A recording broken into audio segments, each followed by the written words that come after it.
Welcome back, crypto lovers. Prepare for takeoff because today we are launching into the stratosphere with a tale from the early days of Bitcoin so insane you won't believe it. Back in May 2010, Bitcoin was still a new kid on the block and Laszlo Hanyecz had an idea so audacious it would change the course of crypto forever. What if he bought a pizza with Bitcoin? No one had done it before and Laszlo wanted to be the first. So he posted his crazy offer on a Bitcoin forum. 10,000 Bitcoin for 2 large pizzas. But would anyone take him up on it? Enter Jeremy Sturdivant, a savvy teenager who didn't hesitate when he saw Laszlo's post. Jeremy jumped at the chance and placed an order at Papa John's. 2 large pizzas, pepperoni and cheese, costing just $40. Little did he know he was about to make history. Within hours, the deal was done. Jeremy delivered the piping hot pizzas to Laszlo. They were devoured in seconds, and then the moment of truth. The Bitcoin transaction went through. Jeremy received his payment, 10,000 Bitcoin. At the time, roughly $25. Pretty standard for a pizza delivery. Except this was no ordinary pizza. It was the first real-world Bitcoin transaction ever. A pivotal moment that bridged the digital world with the real one. Now let's fast forward to today. That 10,000 Bitcoin Laszlo paid for his pizza is now worth a staggering $600 million.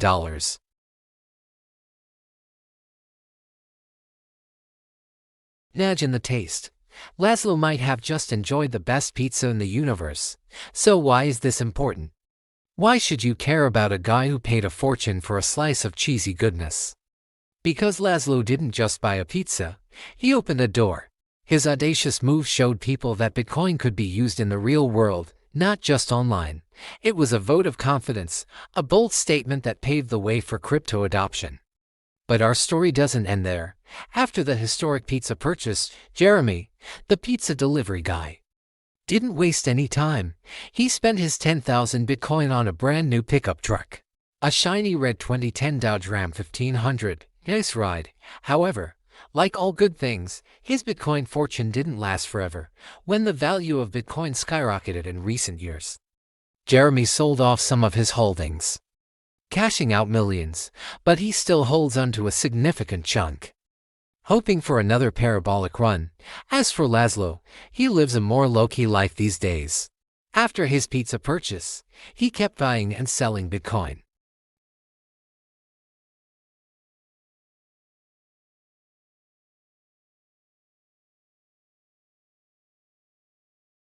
That's a lot of money.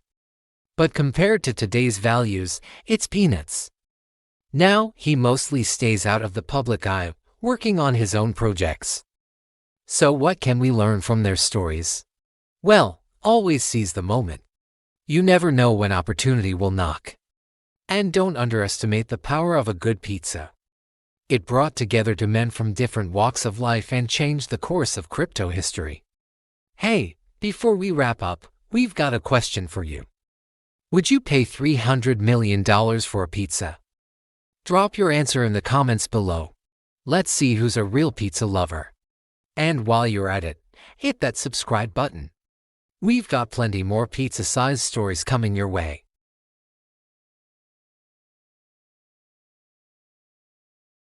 In the next chapter, meet Ahmet, a Turkish man who went viral for paying $170,000 for a single slice of pizza. Yep, you heard right. $170,000 for one slice. But why would anyone spend that much money on a slice of cheesy goodness? And how did it go viral? Join us as we slice and dice this bizarre pizza mystery. Was it worth it? We'll tell you all about it. Don't miss out. Click the link above to watch now. Meet James, a man with a heavy heart. He recently lost his beloved wife and is feeling down. To lift his spirits, his daughter takes him out for lunch. She orders his favorite meal, a simple fish and chips. But when the bill arrives, James is in for a shock. The price is steep. Nearly 10,000 British pounds. But there's a twist. The bill has been mysteriously reduced by 2,000 pounds. James tries to contact the restaurant, but nobody knows anything. The mystery deepens when the restaurant owner claims he didn't reduce the bill. James finds himself in a puzzling situation. Who reduced the bill and why? Join us as we unravel this fishing mystery. Did James find the culprit? Watch till the end to find out. Don't miss out. Click the link above to watch now. Are you ready to embark on a thrilling journey through the murky depths of cryptocurrency where fortunes are made and lost in the blink of an eye? Welcome to our show where the drama, intrigue, and high-stakes action never cease. Each episode is a nail-biting roller coaster ride that will keep you on the edge of your seat. We bring you the latest and greatest stories of the crypto world, from the dark underbelly of crypto crime to the meteoric rise of crypto heroes. We've got it all covered. Our team of intrepid reporters and analysts dig deep into every story to bring you the inside scoop. You'll feel like you're right there in the thick of the action, and covering the secrets and lies that drive the crypto market. Whether you're a seasoned crypto pro or a curious newcomer, we've got something for everyone, so buckle up and get ready for a wild ride. Subscribe now and join the community of crypto enthusiasts who are just as obsessed as you are. Don't miss out on the most exciting stories of the day. Have you ever lost something really important? Your keys, wallet, phone? Well, this guy lost way more. Like over $200 million. Okay, but he did get a second chance. So can you imagine how careless he must have been to lose $200 million in the first place? Well, here's the thing. This dude doesn't have $200 million laying around. Actually, he has a lot more, like 200 million bitcoins. That's right. We're gonna tell you about the man who forgot the password to 7,000 Bitcoin. What's up, everybody? Welcome to Whiteboard Crypto, the one YouTube channel for crypto education. And here we explain topics of the cryptocurrency world using analogies, stories, and examples so that you can easily understand them. In this video, we are going to explain what happened to the man who forgot the password to 7,000 Bitcoin. One day in 2011, a German-born programmer named Stefan Thomas got paid 7,000 to Bitcoin for helping develop a peer-to-peer network. He was a video producer for a company. He made an educational video on how to use the blockchain software. It was informative and engaging, so he was given the aforementioned coins as payment. This was a huge deal back then because 7,000 to Bitcoin was worth about $500. At the time, Stefan was well versed in cryptography and security protocols, so he decided to store his coins on a super safe USB device called an iron key. This key held private encryption keys which allowed him to spend or send the Bitcoin. He kept the iron key in a very safe place. In fact, he didn't even touch it for years. He probably figured that since he understood the technology so well, he could just figure out his password whenever he needed it. But when the time came, he couldn't remember it. The crazy thing about the iron key is that if you forget the password, the device will encrypt itself and make your coins unrecoverable. This device was designed for top-level security. For example, if someone were to steal your iron key, they wouldn't be able to take any of your coins. They would need your password to access the funds, which only you know. But it also works the other way. If you don't remember the password, your funds become inaccessible. The iron key allows you 10 attempts to type in the correct password. After that, the device locks itself permanently. Stefan tried 8 different passwords, but none of them worked. He only had 2 more chances to guess it correctly. If he failed, he would lose access to his hard-earned coins. He described feeling sick and stressed. He spent days lying in bed thinking about possible combinations.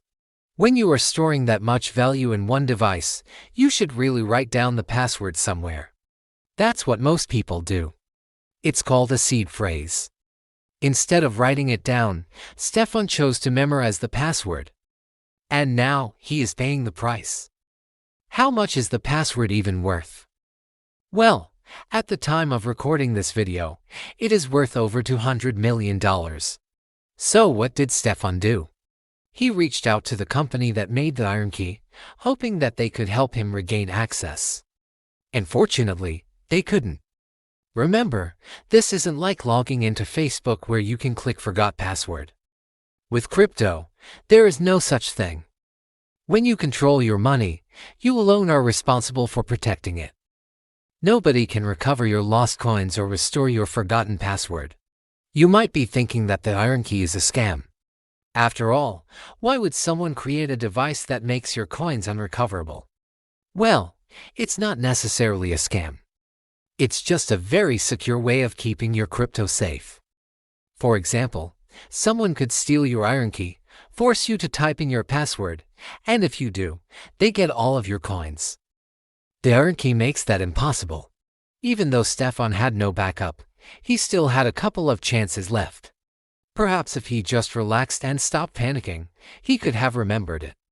Remember, the Iron Key doesn't reset after a failed attempt. It just waits 5 minutes before allowing the next guess. So Stefan paced back and forth, trying to rack his brain. What is the password? Was it a birthday? Was it a special date? What about a family member's birthday?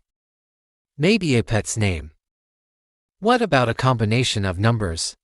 It took him 24 hours to come up with each new password, which meant that he only had 48 hours total to guess the password. But there was a bigger problem. Even if he did manage to guess it, his friends wouldn't be able to help him spend the Bitcoin. Banks and payment processors won't accept the password either.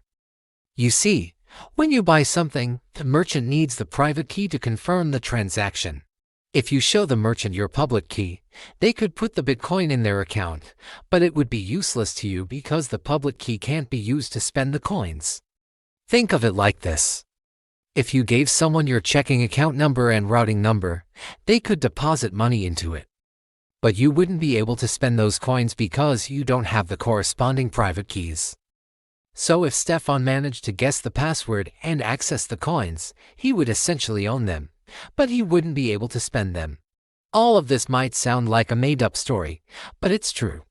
Stefan made headlines around the world as he struggled to regain access to his Bitcoin. Some people thought it was ridiculous that he misplaced the password. Why did he think he could memorize it in the first place? Others thought it was stupid that he never wrote it down. Still, others felt bad for him and wanted to help. Many people offered to help Stefan hack into the Iron Key, but nobody succeeded. There was one guy who claimed that he could help, but he asked for a fee of $2 million upfront. Obviously, Stefan didn't agree. This whole situation showed the world that although crypto is convenient, you must take precautions when handling large amounts of money. Let's say you went to the grocery store and accidentally left your wallet by the cash register. Would you go back and get it? Most people would. It's unlikely that someone would pick up a wallet full of hundreds, thousands, or maybe even tens of thousands of dollars and leave without returning it. But with crypto, the possibilities are endless. Some people speculated that Stefan purposely misplaced the password to keep his ex-girlfriend from getting her hands on the money. That sounds pretty messed up, but it's just speculation. Maybe he did it on purpose. Maybe he didn't. At the end of the day, you can choose to believe whatever you want. For Stefan's part, he did everything he could. He reached out to experts and waited out the 24-hour lockout periods. After exhausting every option, he simply walked away. It's a tough pill to swallow, but life goes on. Luckily, he didn't let this incident bring him down. In fact, he moved on and became the chief technology officer of a large crypto company. Stefan actually found a way to redeem himself. Although he lost some coins, he still has the Iron Key. He keeps it in a safe location, just in case he manages to remember the password one day. There are some similarities between this story and a movie called The Banker. In the film, two businessmen put all of their life savings into a safety deposit box, but they forget the combination. The box locks itself and they never get to open it again, but unlike in the movie, Stefan still has his Iron Key, so anything can happen. Maybe one day he'll remember the password, but probably not. Losing access to millions of dollars is a scary thought, which is why this story serves as a reminder to always back up your keys. If you want to store a large amount of crypto, you should write down the seed phrase and put it in multiple secure locations. You might even consider asking a trusted friend or family member to keep a copy. That way, If something happens to you, your loved ones will be able to access your funds. There's also another solution. Instead of memorizing the seed phrase, you can split it into multiple parts and encrypt each part with a password. You could memorize that password or write it down. But this only works if you trust yourself to remember the master password. Otherwise, your crypto will be locked forever. Back to Stefan, many people feel that he deserved to lose the money. Why else would you memorize a password instead of writing it down? However, there's no single right way to do things. Each person has different priorities. Some people would prefer to have all of their assets locked up rather than someone stealing their private keys. In that sense, Stefan may have made the best decision for him. Although losing $200 million is devastating, there's nothing he could do about it now. Instead, we should focus on learning from this mistake. Stefan's priority was convenience. He wanted to be able to access his funds instantly with just a few clicks. But when you prioritize convenience, you have to accept the consequences. Luckily, this story has a happy ending. Stefan became a CTO and probably doesn't miss the hassle of moving large amounts of Bitcoin. The moral of this story is that with great freedom comes great risk. When you control your own crypto, you are solely responsible for it. Nobody will bail you out if you lose your private keys. So be careful. That's it for today. Thank you guys so much for watching. We hope that you enjoyed this video. We really hope that you've learned something. And most of all, we hope to see you in our next videos. Mt. Gox handled 70% of the world's Bitcoin. 1 year later, it was gone. $850 million vanished. The biggest collapse in crypto history. How did this happen? Hi, welcome to this channel where we bring you the most important stories in crypto, explained simply.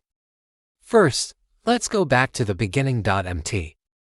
Gox was founded in Japan in 2010. The name came from a fantasy card game website, Magic, the Gathering online exchange.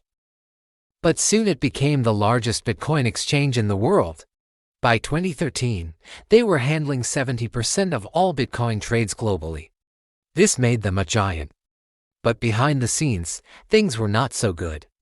From 2011 to 2013, Bitcoin exploded. And Mt. Gox was the gateway. Millions traded BTC daily. Investors loved it because they made lots of money. However, other exchanges quickly caught up. They offered similar services with lower fees. Soon Mt. Gox wasn't making as much money. The future looked uncertain. But there were other problems too. Early on, Mt. Gox was hacked twice. Although the exchange lost thousands of Bitcoins, they were insured. So customers weren't affected. But these attacks exposed major weaknesses in their systems. Soon after, in 2014, it all fell apart. In February 2014, Mt. Gox froze withdrawals. At first, customers thought nothing of it. Then days turned into weeks. People started getting nervous. What was happening? On February, the unthinkable happened. Mt. Gox announced that they couldn't move customers' funds. 850,000 Bitcoins were missing. This was roughly $850 million. It was the biggest collapse in crypto history. Over the next few days, news outlets around the world covered the story. Suddenly everyone was talking about it. What had happened to those Bitcoins? Who was responsible? And what would happen next? On February, CEO Mark Karpeles appeared at a press conference. When asked about the missing coins, he said, "I don't have an answer. This wasn't good." To restore trust, Mt. Gox needed to find the culprit. They needed to tell the story of what happened, how the coins were stolen, and what they were doing to fix it. A few weeks later, they published a report. According to the paper, hackers exploited a bug called transaction malleability. Transaction malleability is a flaw in the Bitcoin protocol.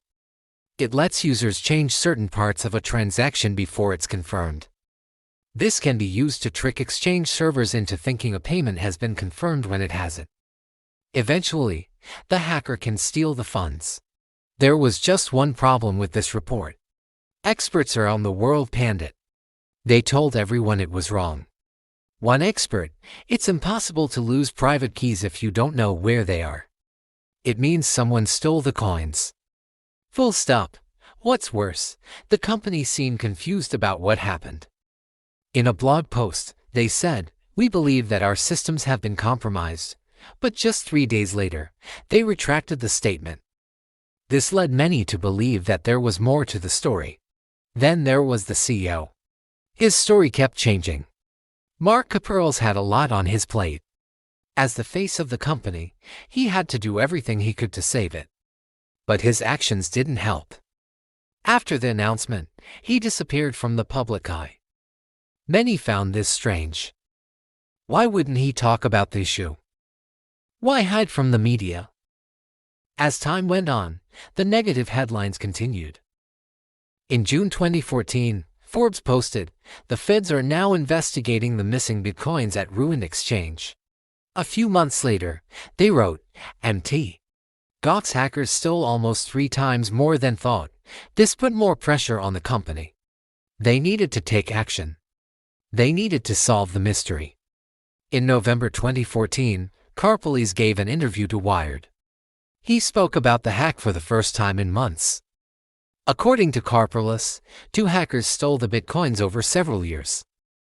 They used the malleability bug to make off with 200,000 bitcoin in 2011. Then in 2012, another attack took 720,000 bitcoin. What's crazy is that staff saw suspicious activity during this time, but no one knew it was a hack. They thought it was normal traffic. According to Caperles, the final hack was in 2013. This time the hackers got away with 110,000 bitcoin. Total damage, 850,000 BTC or roughly $850 million. Caperles apologized for not catching the attacks earlier. He also said the company was close to solving the case. But this never happened. In January 2015, MT. Gox filed for bankruptcy. This was big news. For the first time ever, a major crypto business was going bankrupt. The official documents revealed more details. Around 100,000 users were affected. Most of them were from Japan and China. The total debt was over $1 billion. This included customer funds and money owed to other companies. MT. Gox didn't have enough assets to pay back its debts. They were officially insolvent. Before filing for bankruptcy, the company tried to repay users. They planned to sell 40,000 bitcoin to cover outstanding balances. But this left regular customers empty-handed. In September 2015, MT. Gox held a creditors meeting. This is where all the parties come together to discuss repayment. Representatives from the courts, creditors, and shareholders met in Tokyo. They discussed the damage done and what should be done next. In 2017, some creditors began receiving payments. They received 27.5 bitcoin each.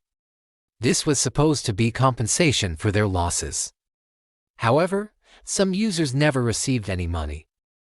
Today, almost 10 years after the hack, these users are still waiting. MT. Gox might be the biggest crypto disaster in history. But it's also one of the most mysterious. Even today, people wonder how 850,000 bitcoin vanished without a trace. Some say it was the fault of bad coding. Others point fingers at the CEO. Some even claim it was an inside job. Whatever happened, the lessons live on. One lesson is that centralized exchanges can fail. People trusted MT. Gox with their bitcoins.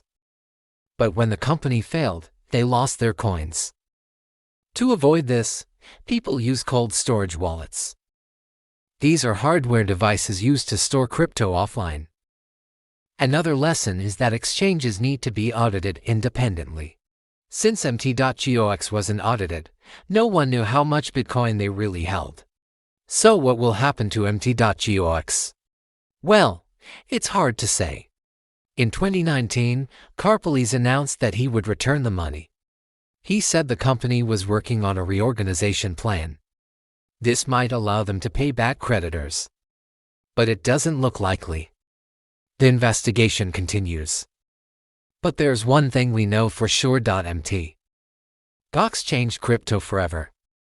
It showed the entire industry how centralized exchanges could fail. This pushed the creation of cold wallets and decentralized platforms. It also created a new saying, not your keys, not your coins. This means that if you keep your crypto on an exchange, you don't actually own it. The exchange owns it. Today, the story of MT. Gox lives on through memes. Here are a few of our favorites. MT. Gox was right, but they were just too early. Don't at me, but I think MT. Gox was a psyop orchestrated by the CIA to drive down the price of Bitcoin. They say 911 was a hoax. But ask yourself, why did 850,000 Bitcoin vanish without a trace? Okay, maybe those last two aren't really memes. MT. Gox was a wake-up call for the entire crypto industry. It showed that centralized exchanges need to be careful. It also showed the world that cryptocurrencies can be lost forever. And now here's a quick recap of what we learned. MT. Gox was a centralized exchange. It was founded in 2010 and by 2013, it was the biggest in the world. But then it vanished. In 2014, they said that 850,000 BTC were missing.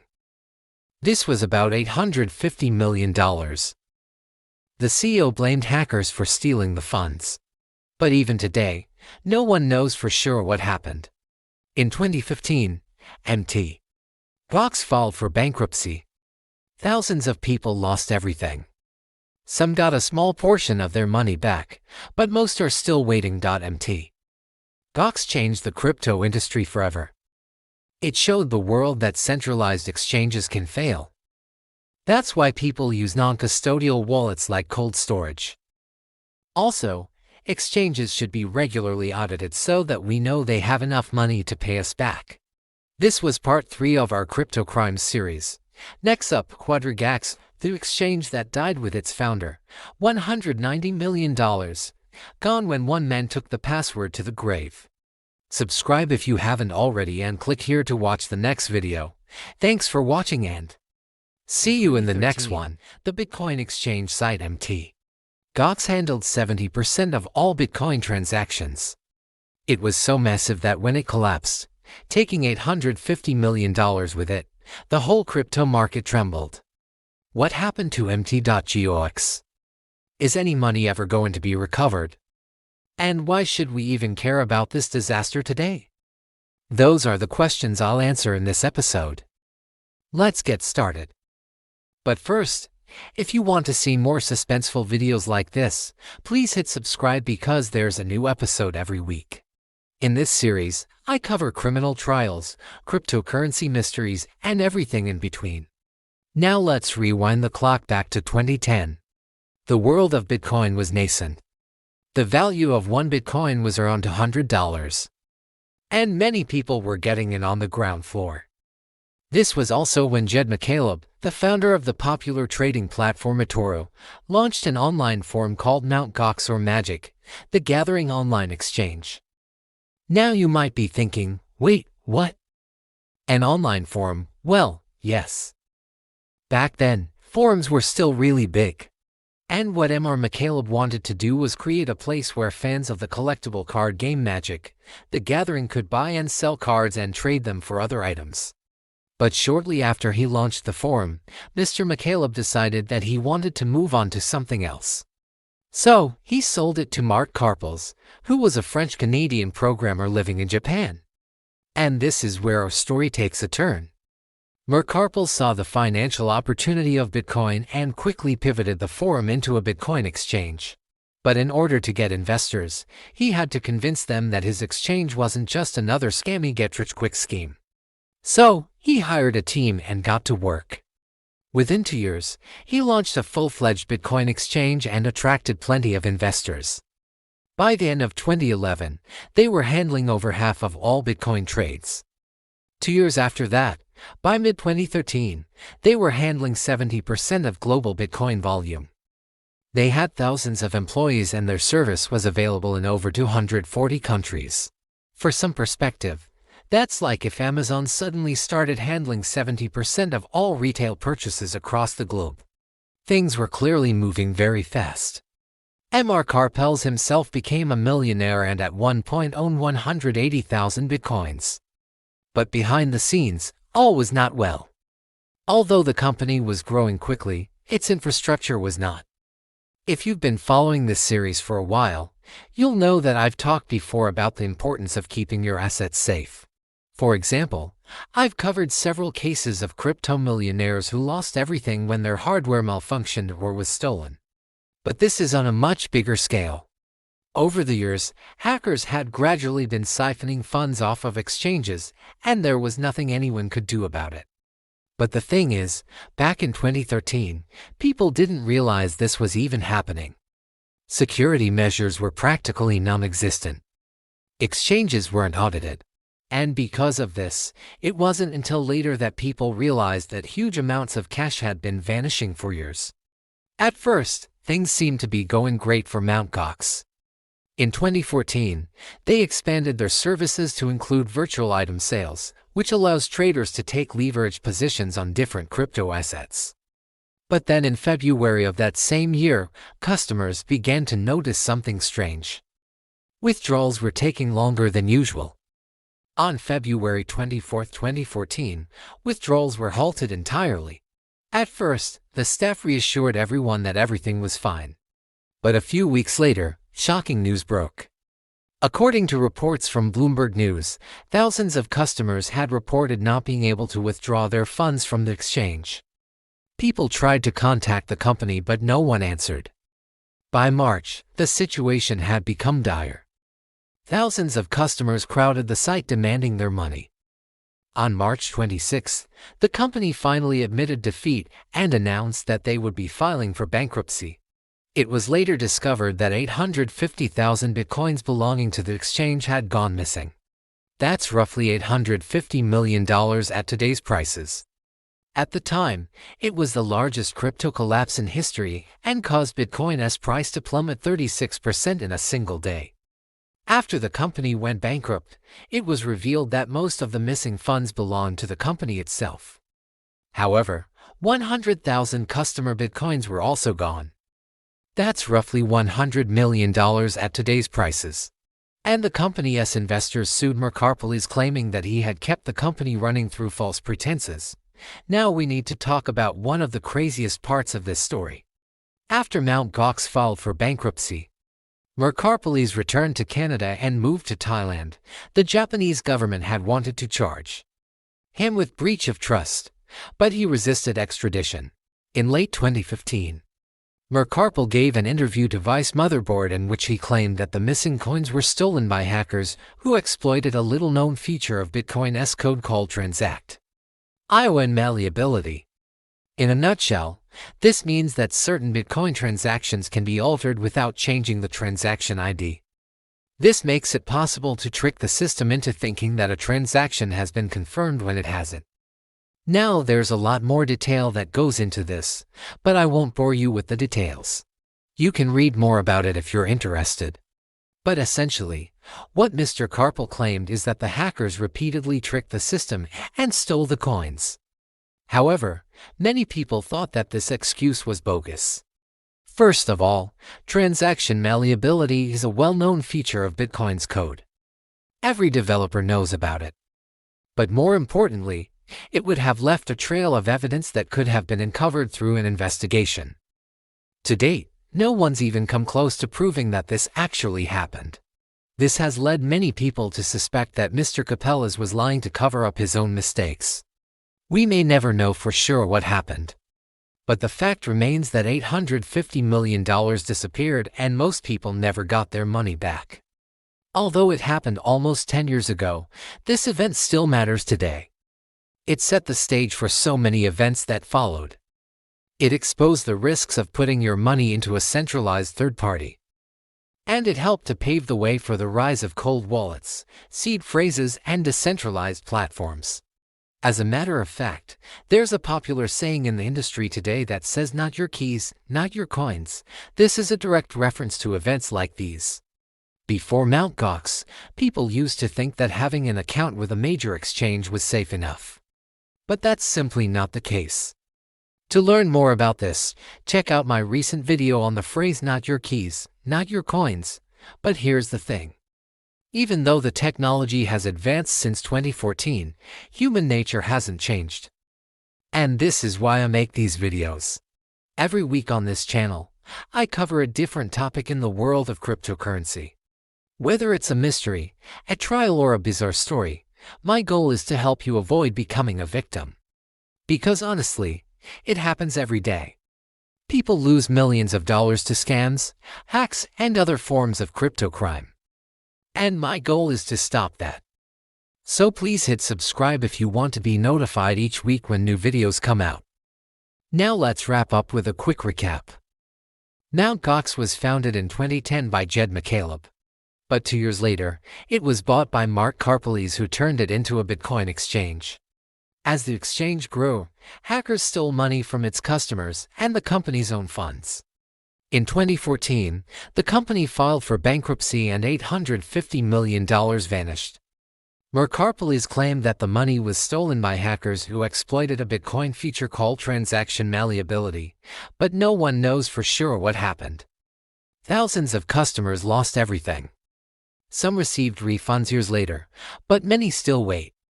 Today, lessons have been learned. Platforms are more secure and customers understand the importance of cold wallets. And now it's time for the teaser. In the next episode, we'll cover the story of Quadragax, when the founder died.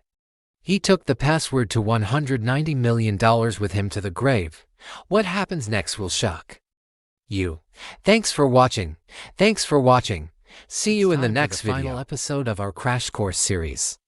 And today we're gonna look at the wild story of a crypto Ponzi scheme that made billions of dollars and took many investors' life savings. It all happened through something called a meme coin.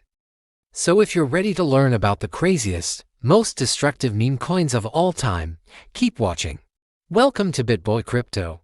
It's my job to help you avoid the pitfalls that are costly. So let's jump right into it. This story starts like many others did back in 2013 with two entrepreneurs named Arthur Budofsky and Bobby Hushman. Both men had already built businesses online and had some experience making money in crypto. At the time, Bitcoin was gaining more attention every day, and they thought this could be an opportunity to make a lot of money fast. The idea was simple. They would launch their own token called Bitconnect and promote it heavily. As more people joined and bought the coin, its value would rise and they would become rich. But there was a twist. And like other coins at the time, Bitconnect wouldn't be based on blockchain technology. Instead, it would be centralized and controlled by them. The project website had a countdown timer building hype until January 2016 when Bitconnect coin would go live. Once they announced the idea, potential investors were drawn in. In the beginning, everything seemed legitimate. The website looked professional. There was a clear pitch and they even had white papers. But as time went on, things got weird. In 2017, when the price of Bitcoin rose above $1,000, people became interested in alternative cryptos. The site changed and focused on lending. They claimed that people could earn 1% daily returns by investing their Bitcoins. It was a crazy claim, but people started sending in their Bitcoins anyway. Within months, they grew from 2 million to 10 million in assets under management. Despite all of this success, in September 2017, an article exposed how the company wasn't transparent. They didn't show proof of reserves or banking details. And they operated out of a post office box instead of an actual business address. The very next day, trading stopped. People weren't able to withdraw their funds. It was obvious that something had gone wrong. As the media investigated further, they found links between Bitconnect and previous shady operations, especially something called Finico. After an investigation, Russian authorities shut down Finico, claiming they were running a multi-billion-dollar Ponzi scheme. Some reports also said Bitconnect tried to bribe officials to ignore suspicious activities. In early 2018, rumors started spreading that Bitconnect was heading to bankruptcy. A few days later, it was confirmed. Trading was halted and users couldn't withdraw their money. It was a complete disaster. By February, the CEO stepped down. He claimed he didn't know anything about the company's downfall and wished everyone good luck. But he left the responsibility to the new CEO, Trevor Jones, who later admitted it was a scam. After this, people tried to sue, but it was hard to find anyone responsible. The company had hidden its location and its owners. It was nowhere to be found. The reason this happened was because of lack of regulation.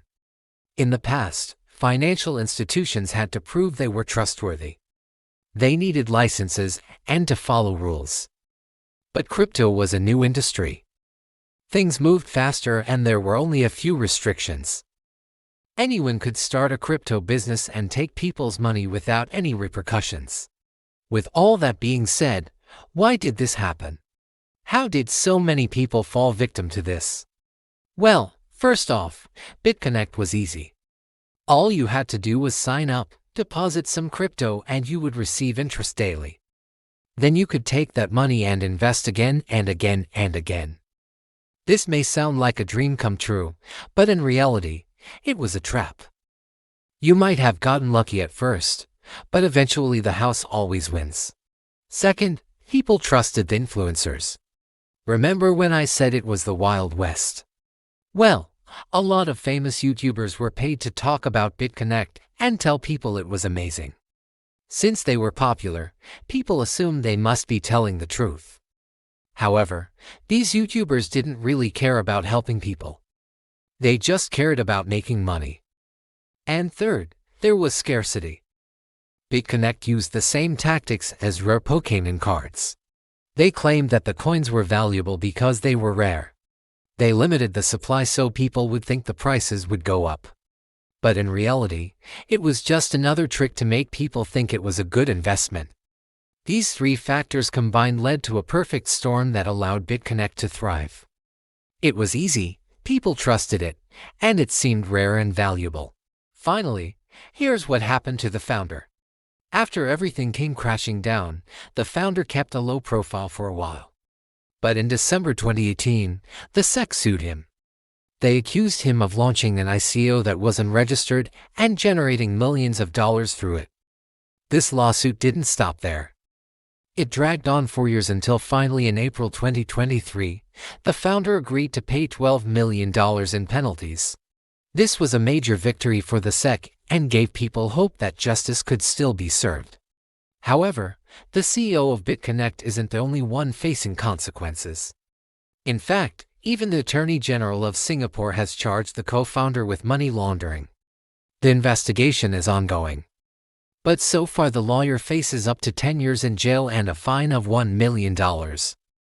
This just shows how serious the charges against him are. There's also a big lesson that we should take away from this story. You see, at the time, the internet was full of wild stories. New cryptocurrencies were popping up every day and people wanted to get rich quick. In the end, it didn't matter if something was fake or not. What mattered was how much money people were making. This can be a problem when things get heated, and we need to stay calm and remember that sometimes the truth doesn't matter. If you want to learn more about that, check out the video on unbelievable but true business stories. Lastly, a fun fact. The whole Bitconnect drama inspired a YouTube series called BitPlayer. It's about a group of scammers who plan to steal billions of dollars by creating a fake social media platform. Now before we wrap up, I've got some exciting news. The wait is finally over. We've just launched our free DeFi for Beginners guide on our website. It's packed with everything you need to know about navigating the world of DeFi. Plus, to celebrate this launch, we're giving away $1,000 worth of BBY tokens. All you need to do is visit our website and click on the link. It's super easy, so don't miss out on this awesome opportunity. That's all I got for today. Money or crypto. Be blessed. This is a story about laughing. It's about a laugh that started innocently enough, then turned into a sinister cackle that echoed across the internet. They said it was contagious. It made you feel like you were part of something big. But in reality, they were just watching you get scammed while they laughed all the way to the bank. It was one of the biggest financial scams of our time, stealing over $1 billion from unsuspecting victims. And somehow it all centered around this guy. He became known only as the Laughing Man. But who was he really? How did he get so many people to invest their money? And what happened when it all came crashing down? This is the story of Bitconnect, the laughing coin that stole billions. It all began in November of 2016 when a new cryptocurrency called Bitconnect hit the market. It had all the makings of a success. Its website was slick, its logo was cool, and even its name was memorable. Plus, they had a crazy idea that they claimed would disrupt the entire crypto industry. They said they'd created an algorithm that could predict which coins were going to go up in value and then automatically invest in them. It was like having your own personal finance wizard. They called it a trading bot. And if you wanted to make some quick cash, all you had to do was lend them your cryptocurrency for a few days, and then you'd get it back plus a whopping 1% daily profit. Now that's a pretty bold claim. But hey, maybe they knew something that the rest of us didn't. So people started to take notice, and before long, investors were clamoring to get their hands on some of this new crypto. After all, who wouldn't want to double their money in just 3 months? It seemed too good to be true. Well, because it was. There was no actual trading bot, no real company, just a handful of guys running a Ponzi scheme. But they kept the scam hidden for quite a while because they had a secret weapon. Enter Carlos Matos, a charismatic speaker and self-proclaimed crypto guru. He became the public face of Bitconnect, giving interviews, making appearances at conferences, and posting videos online. And wherever he went, his infectious laugh echoed behind him like the sound of a cartoon villain. He was the perfect frontman for the scam because he was able to inspire confidence in people. His speeches were full of energy and excitement. He talked about how Bitconnect was going to change the world and how everyone could make a fortune if they just got in on the ground floor. At one conference, he even took things to the next level. As he was speaking, he pressed a button on his remote and suddenly the screen behind him flashed the words Bitconnect in bright red letters. The crowd went wild. Everyone was shouting Bitconnect at the top of their lungs. It was a cult-like atmosphere that made you feel like you were part of something special. But in reality, you were just another pawn in their game. As the laughter continued and the crowd went wild, Bitconnect was raking in billions of dollars from unsuspecting investors. They were making a fortune off of the hype. But the question is, how did they keep it going for so long? Well, let's take a closer look at the inner workings of their scheme. When you deposited your cryptocurrency into the Bitconnect platform, they didn't actually invest it in a trading bot. Instead, they just held on to it. They used your money to pay off earlier investors and keep the whole thing afloat. It was a classic Ponzi scheme, but they tried to hide it by throwing in some smoke and mirrors. They created charts and graphs that showed how their trading bot was working wonders, but they were all just fake. The truth is they were paying off old investors with the money that new investors were putting in. But eventually the well ran dry. In January of 2018, Bitconnect announced that they were shutting down their lending program. That meant that new investors could no longer deposit their money and the whole thing started to collapse. The price of Bitconnect coin dropped more than 90% in a single day. People panicked and tried to withdraw their money, but it was too late. The scammers had already run away with billions of dollars. So how much money are we talking about here? Well, according to some estimates, people lost over $1 billion. That's a lot of money. It's enough to make you wonder how something like this could have happened. Well, the answer is complicated. It involves a lot of factors like the lack of regulation in the crypto industry and the general greed of human nature.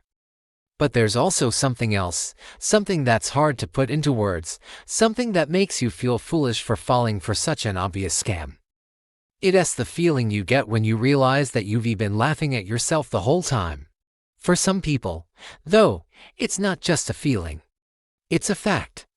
The founders of Bitconnect knew exactly what they were doing. They knew that the whole thing was a scam, but they did it anyway. And when it all came crashing down, they walked away with billions of dollars. Some of them were arrested, but in the end, they all got off with a slap on the wrist.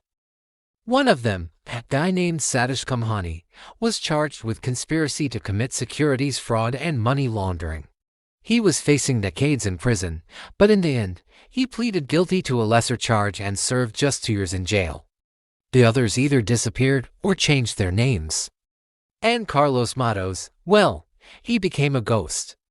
He deleted his social media accounts and hasn't been seen in public since 2018. The only place you can find him now is in the hundreds of videos that he posted online. They're still there, just waiting for you to click on them and hear his laughter echo in your ears. But don't do it. Don't fall for the trap. Don't let his laughter drive you to invest your money. Because behind that infectious grin, there's nothing but regret. So remember the story of Bitconnect and learn from it. Be careful of anyone who promises you easy money.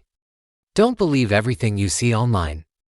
And above all, don't let your guard down just because someone's laughing. You may think you're being clever, but in reality, you're just playing right into their hands. If you thought this story was shocking, just wait until you hear the next one. The rise and fall of FTX, one of the biggest crypto exchanges in the world.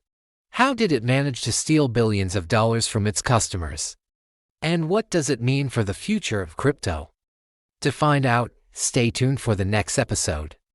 And if you like this episode, please don't forget to subscribe. With that said, let's move on to what we learned. So what should you take away from this whole Bitconnect fiasco?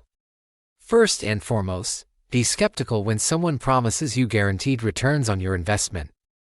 If it sounds too good to be true, it probably is. The scammers behind Bitconnect promise daily profits of 1% per day, which equates to a yearly return of almost 370%. But there's no legitimate investment that can guarantee such high returns. And that should have been a major red flag. Secondly, always do your research before investing in anything.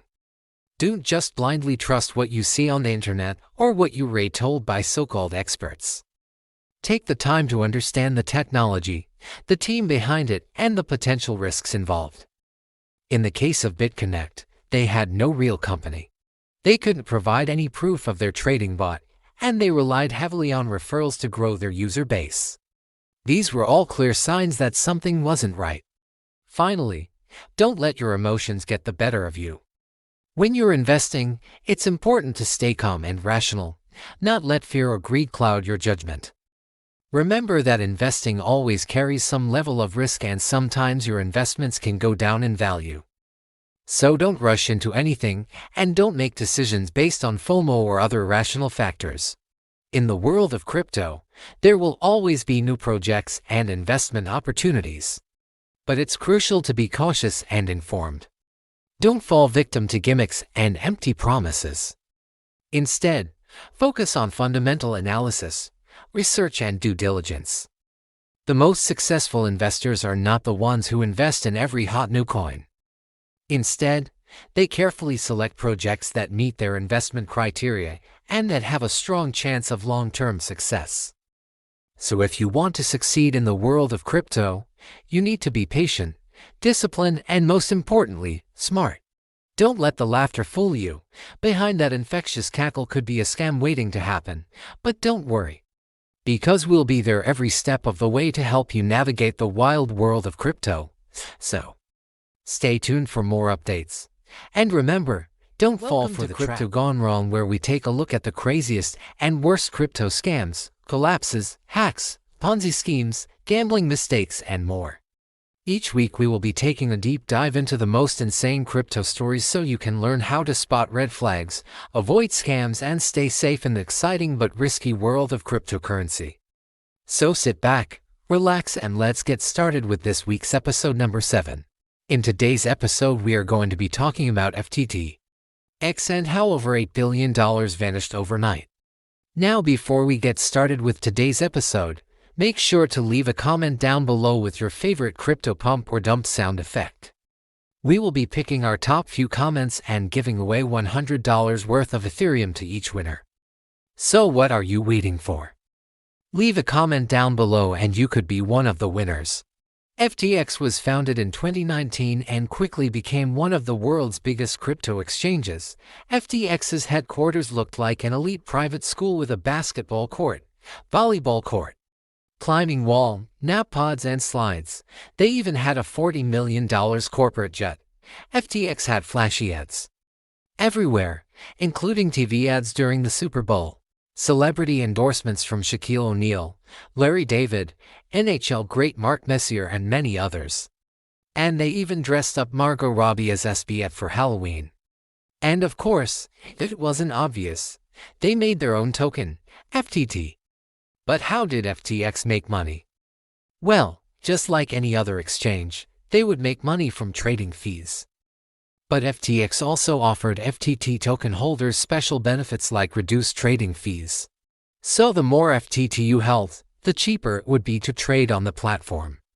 This was supposed to encourage people to buy and hold FTT. And FTX would make money from people trading on the platform. Now, at its peak, FTX was valued at around $32 billion. So how did such a huge company suddenly go from $32 billion to zero and lose billions of customers' money? Well, to understand what happened to FTX, we have to take a look behind the curtain. Behind the scenes, FTX was losing millions every day through their sister company, Alameda Research. Alameda Research was SBF's private hedge fund that took very high risks, much higher than FTX's risk tolerance. So SBF needed to find a way to cover the losses. So, he decided to use customer funds to cover his losses. Now this was wrong on so many levels. First of all, mixing customer funds with company funds is a huge no-no. If FTX went bankrupt, customers should be able to withdraw their funds, but FTX didn't hold enough cash to satisfy everyone's withdrawals. Secondly, it was basically stealing from his customers. And thirdly, it was just overall bad business. It turns out that FTX's balance sheet had a giant black hole of missing money. Sam hid it well, but when he finally got caught, the damage was already done. The trust in FTX was completely gone. Customers tried to withdraw their funds, but there simply wasn't enough money in the company to satisfy everyone's withdrawal requests. FTX didn't have $32 billion worth of assets to match their $32 billion valuation. They didn't even have $32 billion worth of customers' money. No, FTX was just a mirage. It never actually existed. The funds weren't even there in the first place. On November 2, 2022, Binance CEO CZ tweeted that he was selling FTX's token, FTT. Immediately, panic set in. People realized that FTX was in serious trouble. Thousands of users tried to withdraw their funds from the platform, but FTX had blocked withdrawals. People couldn't get their money out of the platform. The situation was getting worse and worse every single day. FTX desperately tried to raise funds to cover the hole in their balance sheet. They reached out to rival companies like Binance, but no deal ever materialized. FTX was running out of time. Their customers were panicking, and they needed a solution fast. On November 8, 2022, FTX filed for bankruptcy. Their statement read, FTX filed for voluntary Chapter 11 bankruptcy protection in the Southern District of New York. The FTX Group, which includes FTX, COM and certain of its affiliated companies, international subsidiaries and associated entities together. The FTX Group today announced that they have commenced voluntary proceedings under Chapter 11 of the United States Bankruptcy Code in the Southern District of New York. And the Supreme Court of Bermuda has made an interim order recognizing the commencement of the proceedings in the United States and providing for recognition in Bermuda. What exactly does this mean? Well, FTX was officially declaring that they were bankrupt. Their finances were such a mess that they couldn't even figure out how much money they owed and to whom. Some reports stated that they owed $8 billion to over 1 million customers. A few days later, on November 12, 2022, SBF was arrested in the Bahamas and charged with fraud, conspiracy, and money laundering.